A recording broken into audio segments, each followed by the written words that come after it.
Okay, so conference edition part 2. This is a good one. Hopefully this is a good one.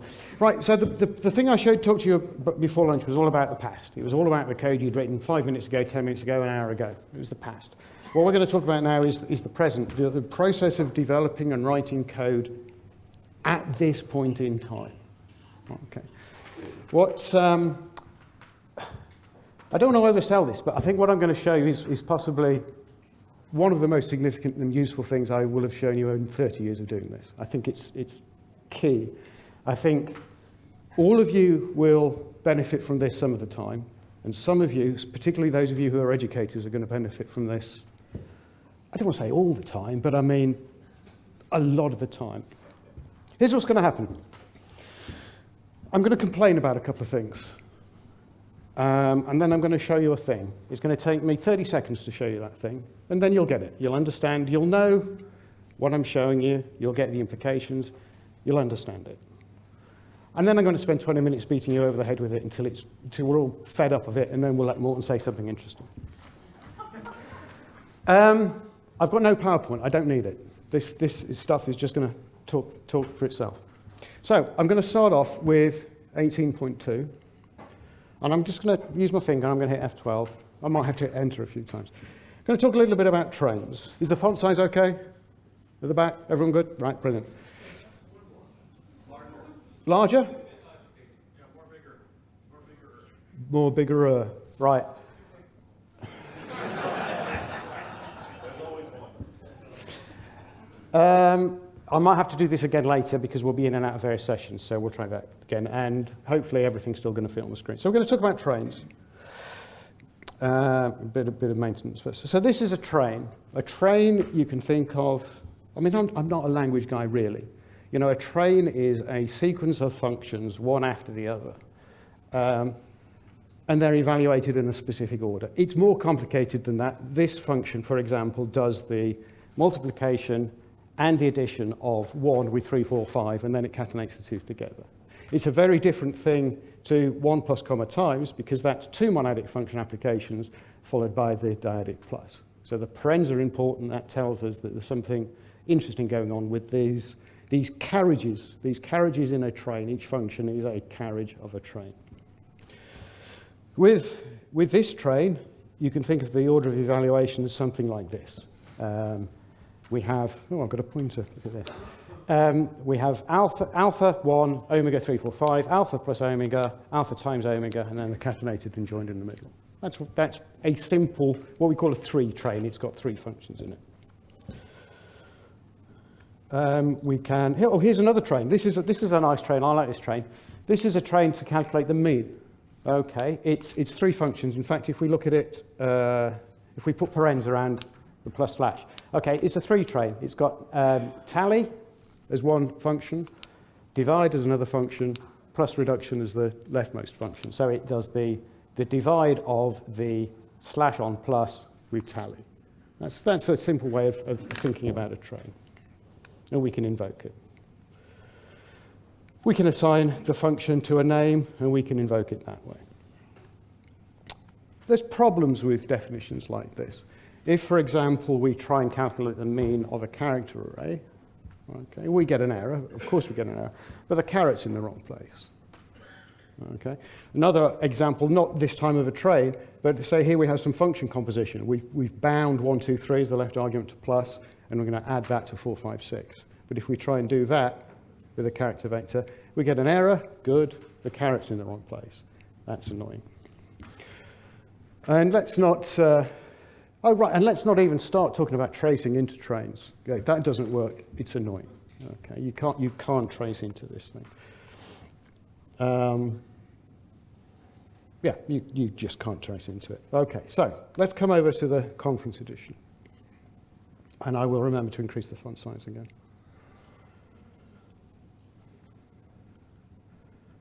Okay, so in the conference edition with trains, the caret is now in the correct position on the plus. These are good, reassuring noises. The caret is now in the right place on that plus. So great, thank you. That's the 30 seconds. That's brilliant. No, there should be more. Hold on. No, I said I was going to complain about two things. I complained about two things. I said the caret wasn't in the right place. And then I said, let's not even start thinking about tracing into trains because it doesn't work and that's annoying. Now, that was in the past. This presentation is entitled Present. So let's start talking about tracing trains because it doesn't work and it's annoying. So, can't trace into this. Control-Enter, I'm hitting Control-Enter. It doesn't work. Let's say, for the sake of argument, that I had a new keystroke. Let's say that because I can, I've mapped it onto Shift-Alt-Enter. So we have this train application in the session, Shift-Alt-Enter. And we can see now that a tracer has popped up. We've got a highlight over tally, and we've got our line of code here. Okay. If I hit Shift-Alt-Enter again, we move our highlight to the plus reduction. And if I hit it a third time, we're on the divide. So we can step through each of the elements of our 3 train. So that's cool. We can trace into a train. That's a good thing. That's a step in the right direction. Let's take a step back, though. Okay. There's other things. Wouldn't it be nice if we could trace into a single line defun? Wouldn't it be nice if we could trace into a single line defun and go through what it's doing in order? Let's take a further step back and say, wouldn't it be nice if we could trace into any APL expression from the session and go through it in the order that it does what it does? Let's dig a little bit deeper. It's one thing to be able to step through and see what order things are happening in and what's happening and so on. But obviously when we're tracing through something, it would be nice if we could sniff around a little bit, find out a little bit more about what's going on. So let's say we have a new namespace, quad TBT. Word on the nomenclature here, TBT, I started off calling this thing token by token tracing. That's not strictly accurate anymore, but that name's stuck in my mind and on this thing. We could call it primitive tracing, but we'll see that maybe that's not an ideal name for it either. But whatever it is, this is what it is. So we've got quad TBT, it's a namespace, it's got things in it, it's got write, it's got function in it. So we can see that we're suspended in the function, or we're about to invoke iota on the argument 12. And in fact, we can just do that in the session if we want, just to see what the result would be. Or we could just edit those 3 variables. We could edit quad tbt.write, quad tbt.function, and quad tbt.left, which we can see currently has no value. And then we can trace through, and as we go through each of these things, we can see the function change, the right argument change, the left argument change. We've done the iota. We're now going to do the 3-4 reshape of iota 12, and so on as we go through all of our train. Okay, and that's kind of cool, but then having to have these 3 windows and pop them up each time is a bit irritating. Wouldn't it be nice if we could just edit TBT as a unit, and then we have something that we can move around as a single thing. We can make different things bigger and smaller. We can do the sorts of things that we might expect. So if we go through that defun again, now all of those values are in that one window, and we can move it around independently. So that's kind of nice. This is where I forget what I'm supposed to be doing next. Oh, so, yeah, right, close the tools. It's good that I gave myself hints. Okay, so, but that dialog box is nice, but you don't want to have to type parened tb to quad tbt every time you want to use the tracer.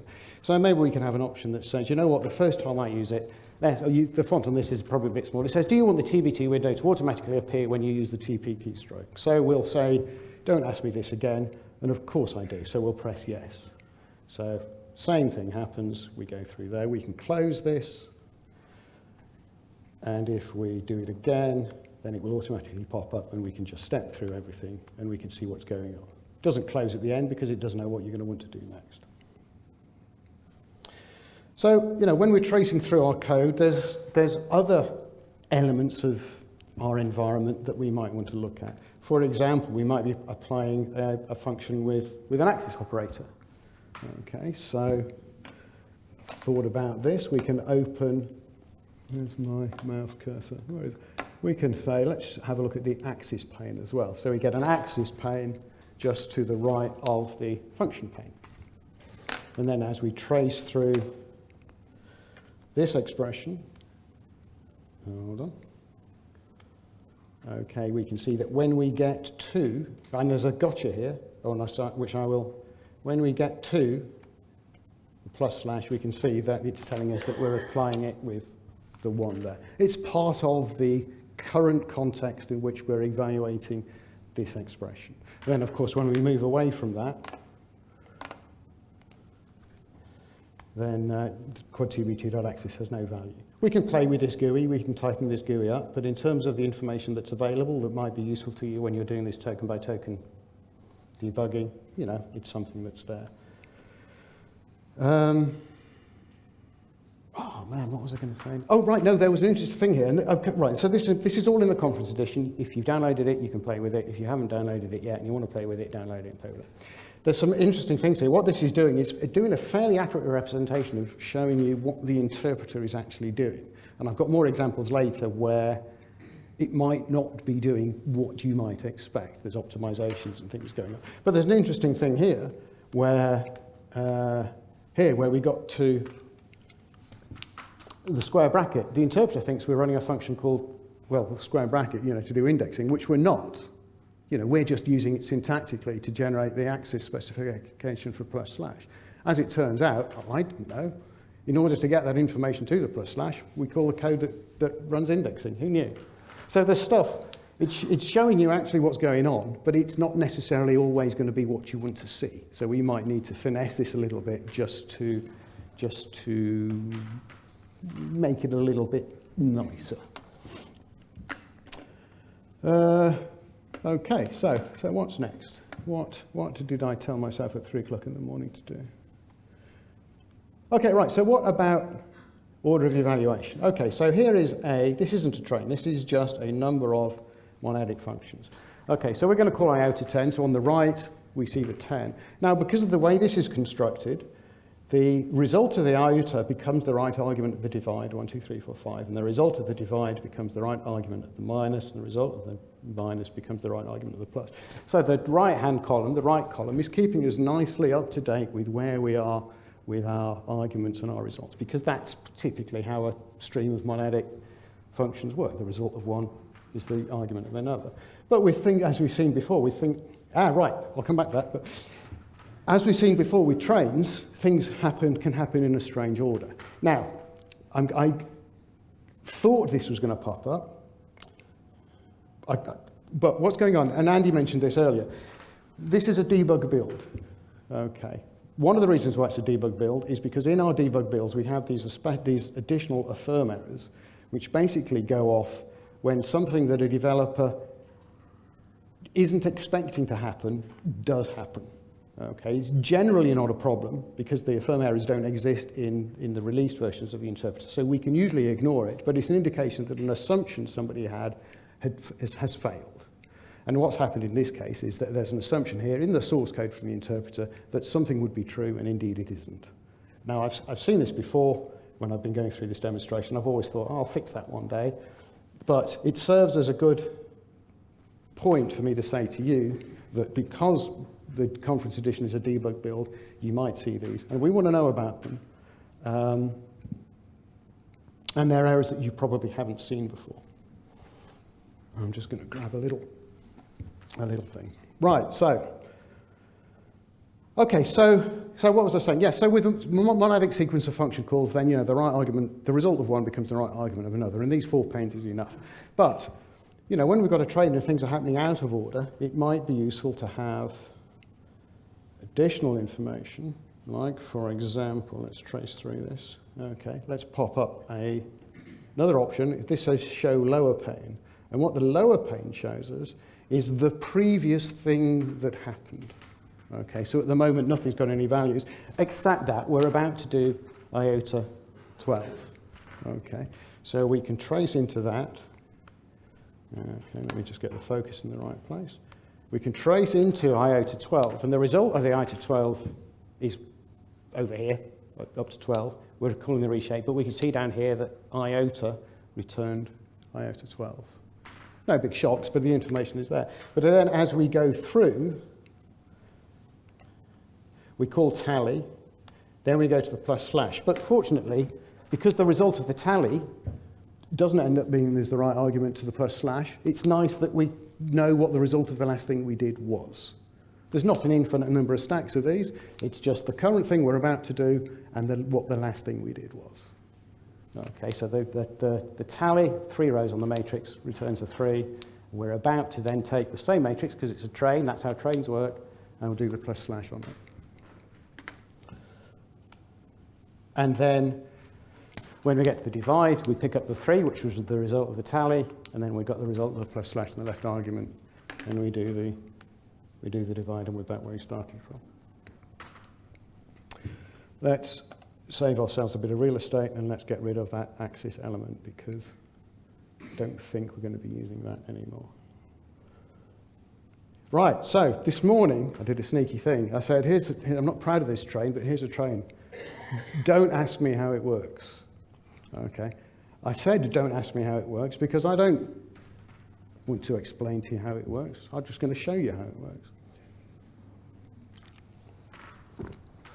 Now, there's 11 decks in here, left tack, right tack. Took me a while to get my head around it. We'll come to an alternative in a moment. But if we trace into this, oh right, okay, that was commented out. Right, so a bit more explanation. This is the line of code that I had in the presentation this morning. I had all of the text that was in the session log, and I wanted to get the first 5 and the last 5 lines. Okay, I'm not going to dig out my session log now. What I'm going to do is I'm going to fake it with 26 lines, each containing a scalar character, and we're going to trace into this train here. So the first thing we hit, and this is a long train. We've got one function, second function.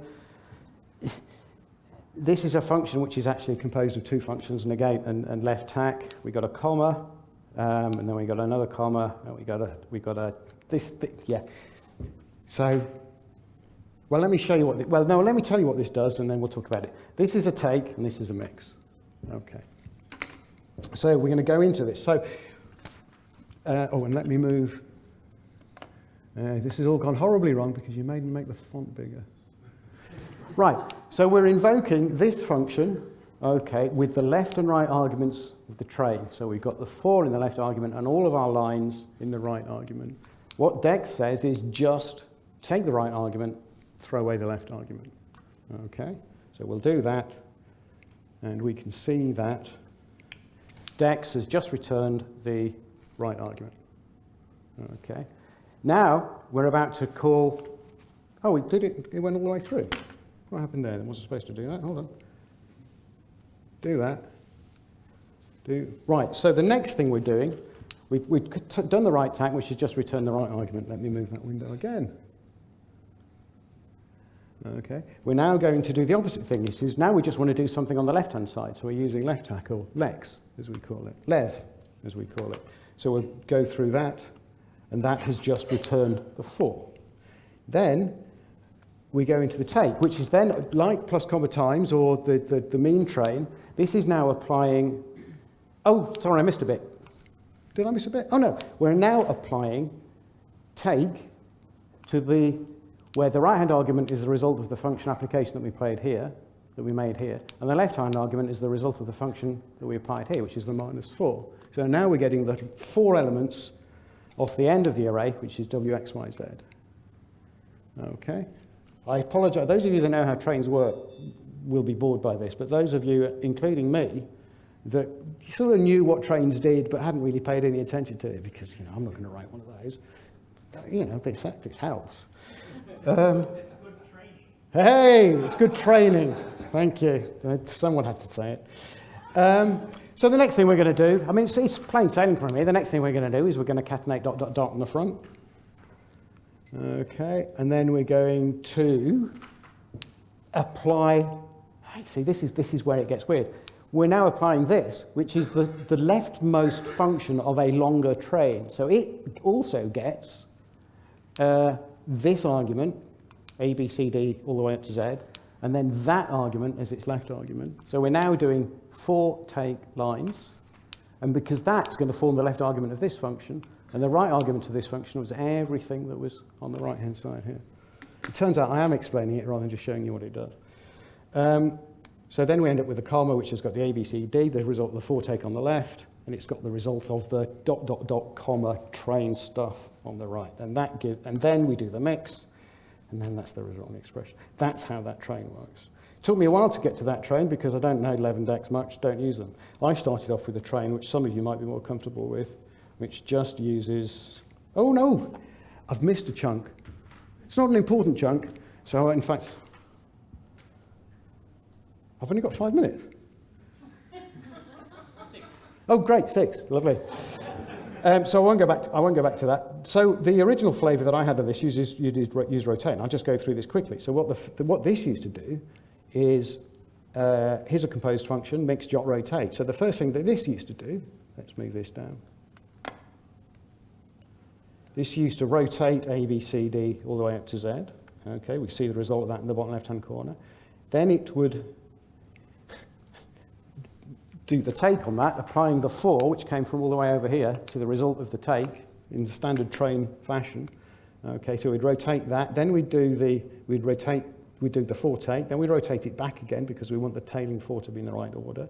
Then we catenate the dots. Then we mix it. Then we do the 4 take in the other direction. And then we mix it up again. It does the same thing, but we can step through it and see the differences between the left X approach and the approach with rotates. Wow, half an hour was never going to be enough. Somebody should have said something. Okay, so what I've got in here is I've got a function, let me start again, that contains a number of interesting expressions. Now, of course, this isn't restricted to just tracing expressions that you type into the session. Okay, here I've got a multiline function, and I can trace into everything that's in here. Okay, so it's not just restricted to what you might do in the session. You can trace through all sorts of stuff. And, you know, there's interesting things in here. You know, for example, here we've got, again, because the fonts change size, everything's a little bit out of geometry. Let's just move this around a little bit. There's that. There's a useful little always on top here, so we might as well use that because we're a bit low on screen space. So here you see we're applying this function 1, 2, 3 composed with plus. And when the interpreter runs that, the first thing it does is it dismantles the 1, 2, 3 jot. So we end up with the 1, 2, 3 in the left argument to plus and the 4, 5, 6 on the right. The interpreter takes those apart again, runs the primitive, and does what it needs to do. We can assign our mean train to a function within this module. We'll come back to that in a bit. Plus dot times. Okay, that's a single function. The interpreter knows how to do that with one shot, so we're not going to stop on the plus or the times, it's just going to do it. However, if we've got a defined function called PLUS, which does the plus, we're going to trace into that for each of the plus dot timeses. Okay, this is cool because I can. People like text code in text files. People who put their code in text files like to have extraneous white space in their text in their code files. Not a problem. We'll just highlight the bits that are relevant for the bits of the function, including the white space, and that you're formatting as you've liked to do it. Okay. Some of these things aren't particularly interesting. We'll skip over them, especially because time is short. Here we're going to run that mean function that we assigned further up in the module. So, we're going to do I to 10 first. Then we're going to go up and just do that in place where it was defined inside this module, or inside this function. Indexing is cool. We're about to do some indexing. We might as well highlight the entire indexing expression because we can. This isn't very helpful. It's just a left square bracket, but we could tidy it up perhaps a little bit. Then we do the match. Then we are going to concatenate the result to the variable r. Okay, and then we're going to do all sorts of similar things. Here's an interesting thing. We're about to concatenate to r. Little hint here, the current value of r is 1. Okay, why not? We might as well give you that. It's useful.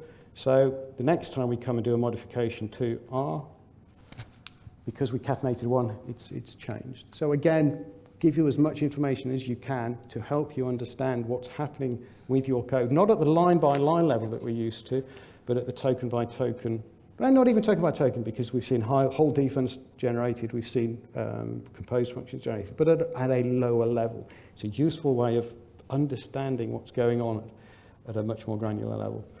And here we can go through, we can play a game that I like to call order of evaluation bingo. Okay, here we've got a 1, 2, 3, 4, 5, 6, 7 train. Divide, times, catenate that. Okay, that result of the times, comma, divide becomes essentially the right-hand side of the 3 train, which is minus, comma. The result of that becomes the right-hand side of the 3 train, which is plus, comma. And we end up with R8, 4, 12, 3. You can see how the trains are doing what they're doing. We haven't got time to go through all of these things. This is sort of interesting. This is a function assignment, so it does the iota 3 at function assignment time. And when we invoke that function, it just does the stuff that's on the right. It doesn't need to do the iota 3 again because it's already done it. Okay, and then match, assign the result again. This stuff serves as a little bit of a QA for me, make sure all the results are right and so on and so forth. Power operator, call this function 0 times. Okay, I'll call it 0 times. Power operation, call this function once. Okay, I'll call it once. Want to call it twice? All right, we'll call it twice. This expression is an idiom, so we'll just do it atomically. Let's break the idiom by raveling the omega. Okay, we'll go and do it one thing at a time. Okay, and then we get into things. I asked a few people at Dyalog to say, can you send me some tacit definitions or some trains just so I can make sure that this works? And I'm just going to lean on everything here and just go through that because you wouldn't want to. Oh, but a point that I'll make here about the tracing is that just from a usability point of view, if you find yourself halfway through a train, okay, like say with there, hit EP, just cuts back to the beginning of the line and you can just roll the whole thing in one shot. So once you start, I mean, there's certain cases where you're stuck and you have to carry on, but in some cases, you know what, go in a little bit of the way, hit EP and come out. You just run the whole line. You've got to the bit, you've understood the bit that you didn't understand before, just run the whole thing again. So, yeah, I've done that. Right, so a couple of notes just to finish off. We started a couple of minutes late, so hopefully I'm okay. Performance. I have done no performance analysis of this. What I will tell you is that adding the support to the interpreter to do this hasn't resulted in any extra memory allocations, and those are always the things we try to avoid doing. Once we actually get into the tracing, then obviously there's stuff going on. But in terms of the overhead, just to collect the information that we need for the training, there's no additional memory allocations, which is a good thing. There's more moving things around because data's got to be maintained and stuff, but as far as memory allocations are concerned, there's no more. Not likely to be significantly larger number of compactions or anything like that. So performance should be okay. Big caveat though, not done any testing of the performance. Speaking of testing, what I have got is a nifty little I-beam that allows me to pretend that I'm leaning on that keystroke. So if we took something like the display function that many of you will be familiar with, I can, what's going on? I can automate, I'm not going to do that, I can automate the token by token tracing of display, and it'll just go through and do all of that. So that I can establish that first of all it returns the correct result. Secondly, I can establish that the process of token by token tracing doesn't crash anything. Okay. What it doesn't do is make sure that the red box that's being highlighted is consistent with what we show in the TVT window. But it's a step in the right direction. If I had more time, and for those of you that have been with us for 20 or something years, I was going to auto trace through WDesign but run, but I don't think we need to do that. So that's it. Token by token tracing, lower level tracing, all the associated information that you might need to make that a truly useful experience. There's some questions. Is it? I think it's useful, but I mean, I don't write APL code every day, so I don't know. You tell us. Is that too much? Do we really want to go into every invocation of function each? Or when we do a +/ do we really want to go trace into plus every gazillion times? Or if we're doing the power 1000 or power match, do we really want to trace into that every time it's going on? Maybe there's an argument for sort of setting some sort of intermediate granularity of things that you want to go into and things you don't want to go into. Is there any merit in saying, all right, I'm halfway through tracing a line, I want to modify what the current right argument is because it went wrong in the past, but I can fix it now and make sure the rest works. Is that something that's a good idea? I don't know. What else is there? You know, we've not thought about everything. I'd like to think that we thought about quite a lot, but, you know, there's stuff missing, and of course there's still stuff that doesn't work. So download it. Please tell us what you think. Tell it, and more, I mean, great, tell us you like it. That's wonderful. But if there's stuff missing, tell us what you'd like to see. But just as importantly is if there's stuff in there, and this holds true for all of the conference edition stuff that I'm going to talk about this week. If there's stuff in it that you really hate, then don't assume that it's in there because people love it. It may just be in there because it might be a good idea. Let's get some feedback. So don't be shy on anything. There's a couple of links here. The top one is where I said you could download the conference edition from before, but just for simplicity, if you find yourself on any of the Dyalog APL 2022 pages, the presentation page or the timetable page, there's a link at the top that says presentation materials. If you go there, then there's the link to download this edition. So any page that you're likely to find yourself on, there will be a link to that. I'm not going to have time for questions because I've already gone over, but obviously I'm going to be around all week. I'd love feedback on all of it. So yeah, just let us know. Thank you very much.